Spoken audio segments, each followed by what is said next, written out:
recognize the Honorable Minister to respond. Thank you, Madam Speaker, ma'am. I thank the Chair of the Committee of Budget and Finance and all the honorable members for their comments, their inputs, their observations, which are very helpful in our budgetary process and budgetary implementation process and policy management overall. Let me start with the report from the Chair that was presented from Honorable Liwayo, the Chair of the Budget and Finance Committee. The report observes the state of the global economy with growth seemingly under pressure because of the pressures arising from the war in the Middle East and other geopolitical tensions, but also recognizes the resilience of our economy, as explained in my statement, where we expect growth to be 5% this year, even in the face of additional pressures coming from climate shocks, being the El Nino phenomenon. The report also commends the statement for recognizing the macroeconomic stability and for supporting the macroeconomic stability that we're seeing in terms of low inflation, in terms of stable inflation, but also a stable exchange rate. But also the general increase in reserves, which have gone almost halfway towards the target of 3 months of import cover. When it comes to budget expenditure, again, the report recognizing the good work that's been done, where we spent something like 42.5% of the budget, just below target of 50%, but it's about right this time of the year. The first quarter is always very slow, Madam Speaker, ma'am, and then we pick up speed in the second quarter. So 42.5% is not a bad figure. But the committee has rightly pointed out an issue, which I agree with them, which is really the issue around social spending, that our social expenditure, especially social protection programs such as BIN, we need to do more going forward in the second half to catch up with our targets of supporting our vulnerable citizens, especially around the BIM program. And I agree with the report, and we will endeavor to do so and improve on disbursements. Another issue that the report has highlighted in this expenditure performance is on devolution funding. I can assure you, the Chair of the committee and colleagues, honorable members in this August House, Madam Speaker, that will again increase releases towards devolution funding, as well as the constituency development funds, the CDF, because we are aware of the complementarity between those two, that they do after all end up supporting projects on the ground in the various constituencies in the various corners of the country. But also the report does take note of the disbursements we have done towards the welfare of the war veterans, veterans of liberation struggle. And again, here, I think an issue that comes up is that of the children of war veterans who need support through the BIM program. Will accelerate disbursements towards that need. The report also highlights an important issue when it comes to supporting our small to medium scale enterprises. The report commends the work we have done supporting the various financial institutions. If you look at SMEDCO, which received 75 million ZIG, SMEDCO has done a lot in supporting our small to medium scale enterprises. But there's a lot more, if I can add, Madam Speaker, we also now have the National Venture Fund. It is also supporting our small to medium scale enterprises. And some of the companies that are supported by the Industrial Development Fund, also some of them sit in the medium scale companies category. Let me turn to an issue that is raised in the report regarding support to returnees, which again the report commends government for responding appropriately. And we've allocated so far almost 5 million, in fact 4.8 million US dollars so far spent on the endeavor to support returning citizens. But the report highlights that there is need perhaps to harness the potential from these returnees, Madam Speaker, ma'am, around skills, deployment, and other such resources that they possess. But skills are the big one. Some of them are business people. That's why we have allowed, Madam Speaker, ma'am, for them to bring through the borders their equipment for their businesses, to bring that in duty-free and be able to restart some of the businesses. And I've directed the National Venture Fund to locate those who are interested in going into entrepreneurship and support them and provide them with resources to start restart their operations. And we'll be doing the same thing to financial institutions such as Smetsco, Women's Bank, and the Youth Bank. On revenue performance, again, the report from the chair of the committee recognizes the slight overperformance in revenue mobilization by as much as 10.8% above target. We've worked very hard to implement the policies and revenue measures that Parliament approved last year and in the previous years. But alas, we of course all have the issue of debt that we continue to service. So some of this revenue performance, in fact all of it, has gone towards servicing debt. The report also from the committee raises the issue of informality, that we need to make more effort and every effort to collect more from the informal sector. We've always said that the informal sector, Madam Speaker, ma'am, is only informal to ZIMRA, but half the time it is formal to local authorities, to our city council. So what's needed is that sharing of data, that collaboration between local authorities and ZIMRA. Once that data is shared, then it's easy then to insist that before you as a vendor, before you renew, or before we renew your operating license, your vendor license, please take care of this blah blah tax, presumptive tax that you should be paying. So once we fix that gap between the ZIMRA and local authorities, a good part of the informality will be dealt with, but not all of it, but we'll make every effort to improve collections from the informal sector. These are some of the issues that were raised in the report from the Budget and Finance Committee, and I thank Honorable Hiwayo for the presentation. Let me turn to the interventions by Honorable Mushoriwa, who highlighted that he sees over expenditure in some of the MDAs. I think we mentioned OPC specifically. We have an expenditure of over 100%, 143% to be precise, and we're wondering if then we're living within the limits of what Parliament has prescribed and so forth. I must, if I can allay his fears, I did actually issue a public statement on this, which is there for everyone to see. I'm sure he has seen it, where we have, I've explained that this had to do with just an administrative delay in the sense that some of the projects, national projects that are being implemented, which are of serious national importance, are being contracted or administered through the Office of the President Cabinet, which then supervises the various MDAs, the various ministries. So what happens is that at once we go over the second quarter and the third quarter, these are allocated to the appropriate MDAs. So you will see going forward, the Honourable Member will see going forward, that this is really not an issue at all. It will dissipate once the allocations are done. So you can imagine an institution such as READA, Rural Development Agency, which is the old DDF, which sits in OPC.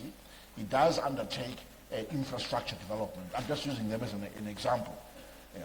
And also we have got a presidential borehole drilling program, which is really gone a long way in ameliorating on the water shortages in some of our communities out there. So some of these projects are critical projects. They are managed nationally because of their strategic importance, but they do get allocated to the various MDAs. So the issue of over-expenditure will dissipate. It's just a mere administrative delay in reconciliations. Honorable Sharia also mentioned the need maybe for a supplementary budget. I still insist we don't need it, Madam Speaker, ma'am. We have enough resources. We are still living within our means. There is no need to worry at all. Then on the issue of GDP, that maybe we shouldn't focus on GDP. GDP is a very important figure because it is a summary of how an economy is doing, how it is growing, and there are so many things that it tells you. And GDP is not measured top down. It is measured bottom up. At the end of the day, you are measuring the microeconomic activity in an economy and aggregating that to come up with one summary overall figure. So it is not some figure plucked out of the air. It is a summary of the economy itself, and therefore you need it to describe how it is doing.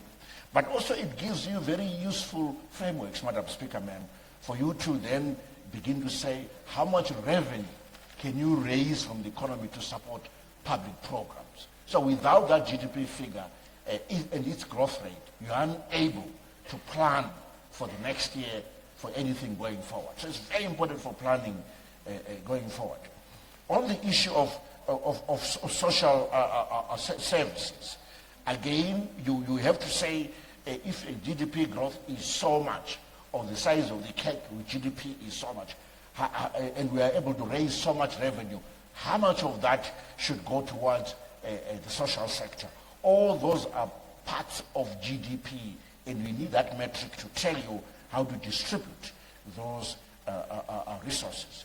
If I can quickly say that if you look at the budget for education, for health, and include the budget for the Fumbuza Intwasa program, because that is productive social protection in a way, you easily see that about just over 40% of the budget that we're talking about was spent on social service, on the social sector, and therefore facilitating income redistribution across our economy. Let me turn to issues raised by Honorable Chidua. He basically started off by saying he, as a member of the Budget and Finance Committee, he stood by the report of the committee, but I still want to highlight some of the issues that he presented. Basically emphasizing the point that the midterm budget statement is not just about budget expenditure, reporting on growth performance and so forth. It's also an update on policies. It's a policy update to double check if our policies are working or not, or we need new policies, we need to update policies. All of that should be pronounced in this kind of midterm review statement. Coming back to the economic update and GDP, he did double down on that. Last year we recorded a growth rate of 8.3% in terms of GDP growth. And this GDP growth is also visible when you travel around. You see this GDP growth in the housing development across our country. You see it in road construction. But also it is coming increasingly from value addition. We've been insisting on value addition in the mining sector and agro-processing. All of this is adding to GDP. We now have a robust steel industry. The cement production is going to be increasing. I tell you, in the next 3 years, fertilizer production will also come up. Gold output is up. We have import substitution before our eyes, Madam Speaker, happening before our eyes. If you go to our shelves, if you have more than 50% of the goods on our shelves being made locally, that is import substitution. That is value addition. That is GDP growth right in front of you. His report, his presentation also commended the stability that we see, and also basically that this stability augurs well for the growth and deepening of capital markets and money market. This is a very important statement that Honorable Chidua has made. And now, even I've been pushing Treasury and the Reserve Bank to see, would like to see the development of what you call a yield curve, which is the trend in interest rate as you increase maturity going forward. maturity of various instruments. This is critical in developing or redevelopment, for instance, of our mortgage market. Now banks can begin to lend long term, and we're beginning to see some of the banks even begin to lend for car finance up to 5 years. It's because of the stability. So we're able to deepen both money and capital markets. And it's not surprising that the Zimbabwe Stock Exchange was the best performing in Africa with almost 70% return, followed by Nigeria and others. On budget transparency, where we are rated number 3 in Africa after South Africa and Benin, again, we don't measure ourselves. Other people measure us. Other institutions measure us. It's all very objective and very transparent. And Parliament itself should really pat itself on the shoulder for a job well done, because it is, after all, Parliament that works with the executive in the budgetary process. I agree with Honorable Chidua, his observation that we need to do more in terms of public consultations. In fact, it's really in the post-budget consultations, Madam Speaker. Pre-budget consultations, I think we do a fairly commendable job, but post-budget and during budget implementation, we need to improve, and we are on to it, I can assure you. And then on expenditure, let me highlight the health sector, where the issue of cancer machines was highlighted. And again, here we've been focused on spending the sugar content tax in beverages, on acquiring cancer machines, drugs, and other diagnostic machines. In fact, it's not just the treatment machines, those radiation machines, but it's also the other diagnostic machines as well are included in that bill of 27.3 million, including some drugs.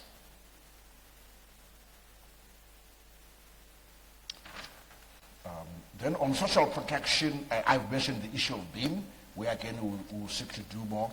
Honorable Chidua mentioned this. Then on the issue of infrastructure, he expressed satisfaction with how we've supported the transport sector, which is an enabler. Roads are an enabler, and also the water sector as well. And then an issue on infrastructure investment is ICT connectivity. Just rolling out those Starlinks in the rural schools is improving the quality of education, access to information for our children. And some of them are even preferring to transfer schools just because their current school doesn't have any Starlink-based connectivity. And then turning to an area of public debt, it is necessary that we really should clear the debt, and I agree with Honorable Chidua that to again double our efforts in doing so. And the current staff monitoring program, which is underway, is part of that process, so that we can get to a decision-making point and clear the arrears for the IFIs, which is the World Bank and the AFDB.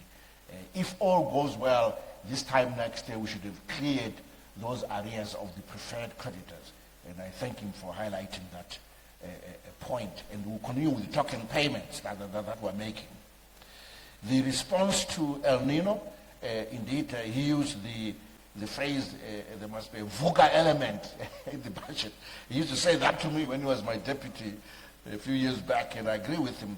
That's why our theme for next year, for the budget strategy paper, is focusing on resilience and responding to the climate shocks, being the El Nino shocks as well as the global shocks. We'll make sure that the budget reflects this.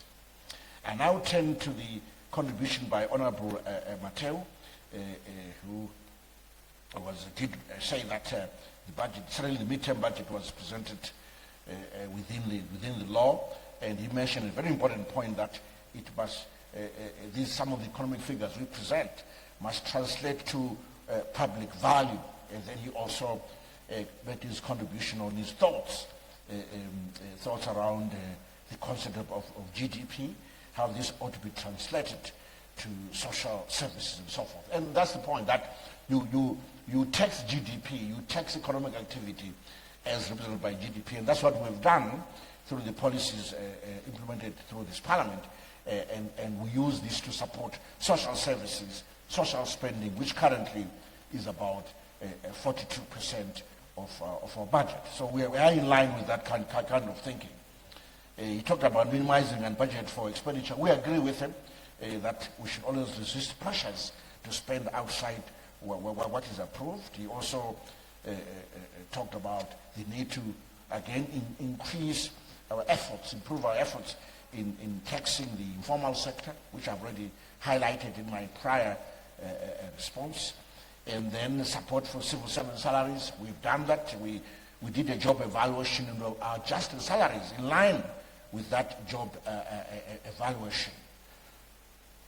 And that the budget should be remain within the dictates of the Public Finance Management Act, the IPSAS rules. I agree with him. We always endeavor to remain within these rules. I think, let me turn to Honorable Mrombedzi, who highlighted that the economy indeed has remained resilient. GDP growth was 6.8% in the first quarter, but then highlighted that El Nino is posing challenges going forward. It is. That's why we have got this 6-pillar response program, Madam Speaker, which hinges on agroecological tailoring through the Fumbuza Intwasa program, is supporting fertilizer, access fertilizer imports, removing duty on that. It also hinges on accessing insurance. In fact, this afternoon, Cabinet approved us to proceed to source sovereign insurance to deal with the El Nino issue. We'll be doing so. Typically, Madam Speaker, in a bad year, this insurance is used to disperse cash transfers to about 22 of the worst affected districts. So we look forward to concluding that. We also our 6-pillar program also talks about investment in irrigation and also generally monitoring the weather, using all our systems to monitor the weather, to make use of our early warning systems so that we can prepare accordingly. Then the Honorable Roberts also mentioned that the budget should be focused on roads, on social services. That's exactly what it is doing. So we are aligned, and that the budget strategy paper of 2027 must focus on social service provision. It does that. That's what we will do. And we have time to do further consultations. We'll do a retreat as usual in October. And then come November, then we will present the budget and debate it accordingly. And then to turn to Honorable Makumere past, he said he will deal with these comments later. I turn to Honorable Mshipe, who again uploaded the midterm budget statement, the state of macroeconomic stability, currency stability, price stability, in general fiscal discipline. And we have even the budget transparency ranking at number 3 in Africa. He really commended that and the work we have done in reducing the cost of doing business. For example, removal of the road access fee at borders, replaced by normal toll fees. All of this we've been doing. And I can assure him that we'll continue now to implement the SIs that govern these reductions, and they're forcefully implemented through the law. He highlighted an important point that sometimes when you see this kind of GDP growth, 8.3% last year, 5% this year, currency stability and macroeconomic stability also has something to do with it. You cannot invest in an unstable environment, either as a local investor or as a foreign investor. So an investment drives a GDP. You cannot save in an environment of instability, and that also goes towards a GDP. Your consumption patterns are disrupted when you have instability, and consumption is part of how we measure a GDP. So a GDP increase is also explained by macroeconomic, currency, and price stability, and I agree with his comments and observation on that. On the BSP, he correctly observes that, I think it is page 27 or so, where we mentioned the support for the youth, especially youth empowerment programs. I can assure you that we'll make every effort to follow through on this commitment and allocate budget towards supporting projects for the youth. Let me turn to Honorable Matsivanyika, who had premised his comments on negative aspects and positive aspects, but that's okay. His first negative aspect was on the budget, what he calls budget overruns by some MDAs. I've already responded to this, that this is just an administrative delay in the proper allocation of these expenditures. They will go to the various ministries in the third quarter. That process already started to make sure they go to the appropriate areas, and you won't have these large figures above 100% showing. Turning to the issue of dams, he mentioned an important point of dams, that we have so many dams that we have on the list that we're supporting this year. Why do we just choose 2 and focus on those? But that's exactly what we've done. If you look at that list, the dams that are really being funded aggressively is the Gwaishangani Dam and the Kunzu Dam. Gwaishangani Dam to support the green belt all the way to Bulawayo, as well as the then Kunzu Dam to support Harare water supply. That has been the focus, and that's what we've pronounced. You see that both of those are at over 70% completion, while the rest that are on the list that we started years back, sitting at 30%, 20%, just shows you that they're not the primary focus this year. It is those first 2 I mentioned that are the focus. So I agree with him, and that's exactly what we are doing. On the area of devolution, again, we have commented on this. I can assure you that will improve disbursements going forward on devolution funding. Then he mentioned an important point about domestic debt and validation of domestic debt.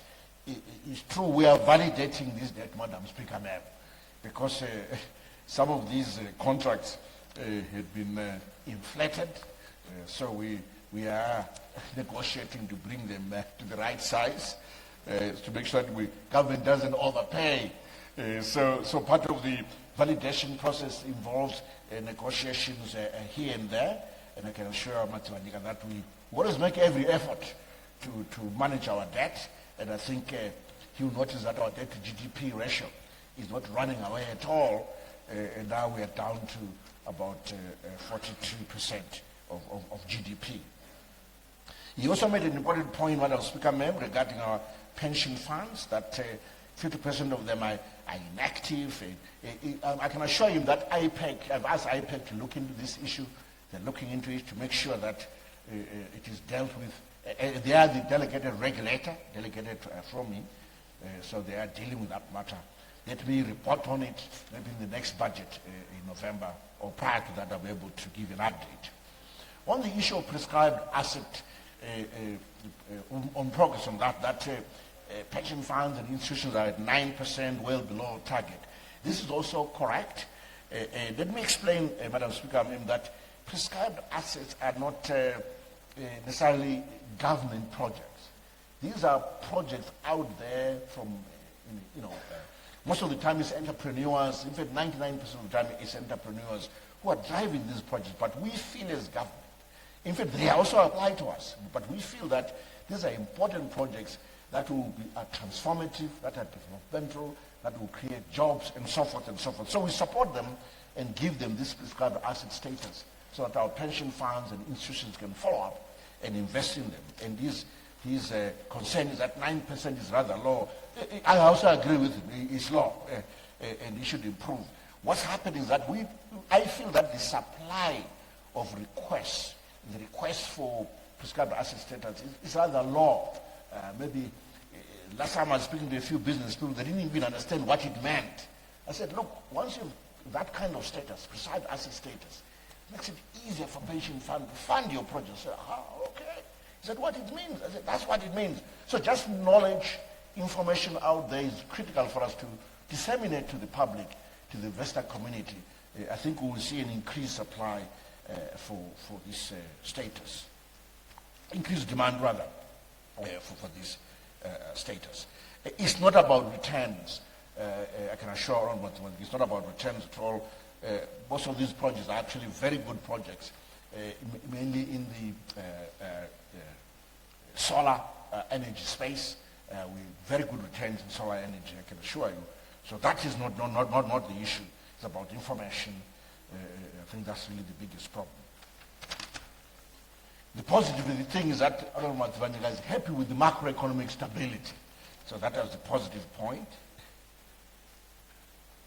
But he seemed to have some concerns about interventions by the monetary authority and so forth. But it's the job of the monetary authority to keep some order in any market. It's normal. It's absolutely normal. But I can assure him that if you look at you consider the current reserves, Madam Speaker, gold in the main converted to US dollars, if you just take that and convert it to ZiG, you find that it far outweighs the amount of ZiG in circulation. So he shouldn't worry about whether this could cause challenges for the currency or not. There's no problem there at all. And part of this intervention in the terms of sale of US dollars in the market supports the market. The market needs the US dollars for importation purposes. So this is actually proper monetary sector management by the central bank. Now, turning to the issue of, again, cancer machines acquisitions, he made certain observations about, I'll use a different word, value for money. That perhaps in terms of the pricing, they may not have been value for money, and I should check that. If he has some information, I will encourage them to give it to me directly, Madam Speaker, then I can investigate appropriately. You never know. Maybe he has the information. Why not? I should be happy to receive it as Minister of Finance and check accordingly. But I can assure you, we subject the procurement process to value for money considerations. And it's not just the cancer machines that have been bought. There's additional equipment, diagnostic equipment and some drugs and so forth. But if you have any information of lack of value for money, I'm happy to receive it and consider it. And now taking into consideration the comments by Honorable Caetano, I thank him for his comments. He basically again commended the state of the economy. Economy is doing well, and he said something of this. This I have to appreciate, Madam Speaker. He said that there are people behind this progress on the economy who sit, who are thinking, they are planning.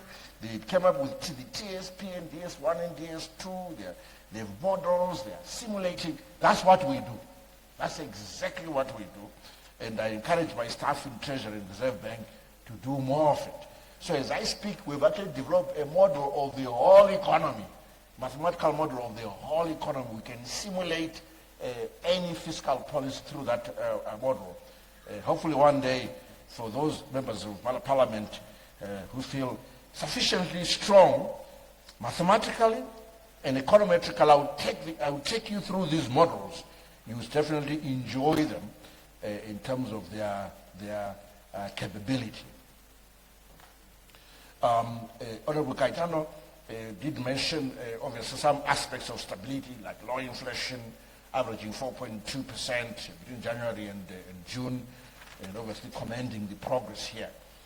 And the support to war veterans, that this support, the release was timely, because there's been some concerns that there were some delays, and we did release the 250 million ZiG timelessly to clear our obligations to support our war veterans. But we also acknowledge the constraints we face as a government, being unable to access global capital easily, including commercial capital for private sector in terms of credit lines. Even within these kind of constraints, we're able to find our way and be able to pay for services and meet some of the public obligations. Then on the El Nino response program, again, he commended the program, the six-pillar program, which I've described in my earlier response. But he made a very important observation, Madam Speaker, ma'am, that we should do further agroecological tailoring of the response program. So region 4 and 5, for example, there should be more focus there, whether it's with the Fumbuza Industrial Program, more irrigation, bore drilling. We should do more in the affected areas, region 4 and 5. And I agree with him. That's exactly how this works. In fact, I can assure him that when it comes to insurance, you'll find that we tend to pay this sovereign insurance in terms of cash transfers in regions 4 and 5 in the main, the 22 or so districts in those kind of areas. On the mining sector contribution, again, we've made progress, which Honorable Caetano highlighted, and the value addition aspect that goes with it is particularly commendable. But he did mention that we need more locals to be involved in mining. I agree. When I was in the private sector, I did go into it in a big way. There are some now where we are working hard. We need some serious indigenous miners coming out of our various corners of the country in areas where we have got some of these endowments. It's very, very important that they do so. And we as government always stand ready with various schemes to support any new entrants into the sector, among other sectors, of course. So we're very happy to engage Honorable Caetano if he has got specific projects or he knows entrepreneurs who need support in the mining sector to see how we as government can support them as they go ahead with this. Let me hasten to say that one of the useful things about useful aspects, or let me say one of the opportunities arising out of the Victoria Falls Stock Exchange, which is a hard currency stock exchange, is that you can now launch junior mining houses. You can also launch mining cash shells. So what you do here, Madam Speaker, ma'am, you've got a piece of ground, you think there is something on that piece of ground, maybe it's gold or it's platinum, a bit of verification, crude verification. You can credibly go to the market and raise money, even if it's $5 million US, and out of that and create a cash shell before you even start mining a single ounce of gold, a single ounce of whatever. So we have some of these platforms. So we're happy to discuss with any honorable members on both sides of the aisle, should they need support with those kind of structures.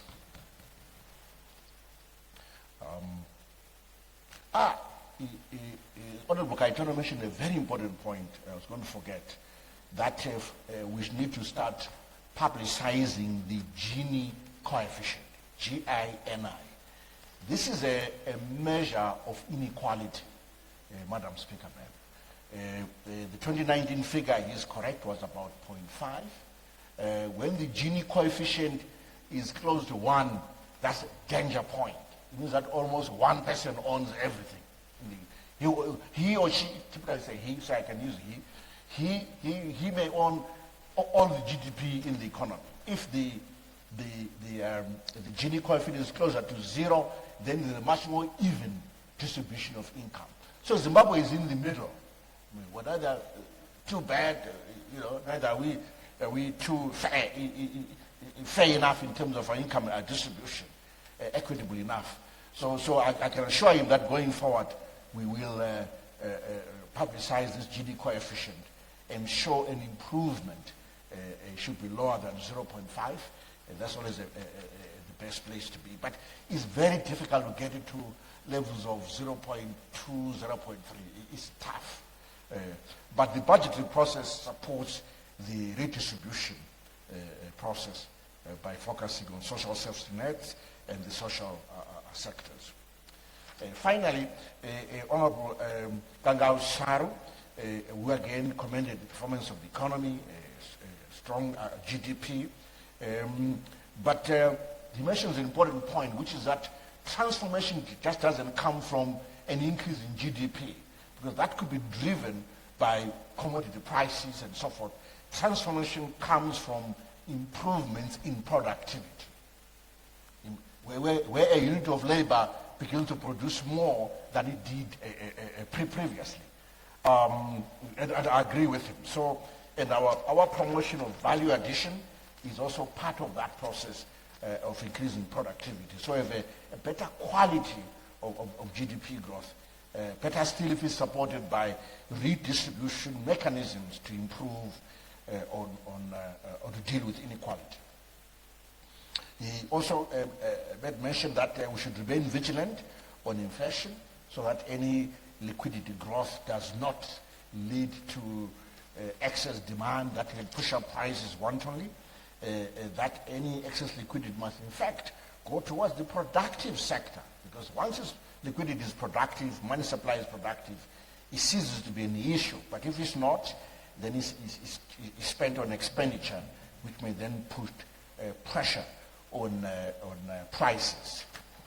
Then a last point that I want to highlight that you mentioned is about dealing with the issue of the debt overhang through the debt resolution process. I can assure him that we are working hard on this issue, and we are confident that one day, not in the not so distant future, this will be resolved.